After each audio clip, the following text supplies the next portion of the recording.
சிவனும் சிவராத்திரியும் எபிசோட் 2.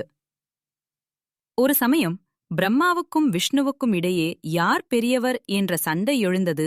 இவர்களின் ஆணவத்தை அழிப்பதற்காக சிவபெருமான் ஜோதி வடிவில் தோன்றி, இந்த ஜோதியின் அடியையோ ஆதியையோ யார் காண்கின்றார்களோ அவர்களே பெரியவர் என்று கூறினார்.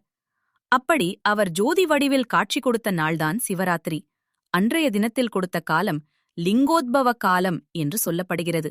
அதாவது சிவராத்திரி அன்று நள்ளிரவு கடைசி 14 நாழிகை, அதாவது இரவு 11:30 முதல் நள்ளிரவு 1 மணி வரையான காலம் லிங்கோத்பவ காலம் என்றழைக்கப்படும். அதை நினைவுபடுத்தும் விதமாகத்தான் எந்தச் சிவன் கோயிலாக இருந்தாலும் சிவலிங்கத்துக்குப் பின்புறம் லிங்கோத்பவர் இடம் பெற்றிருப்பார். சிவனை அந்த நேரத்தில் நாம் வழிபட்டால் நம்முடைய பாவங்கள் அனைத்தும் பஸ்பமாகும். அடுத்த முக்கிய நிகழ்வு என்ன? வாருங்கள், அடுத்த வீடியோவில் பார்க்கலாம்.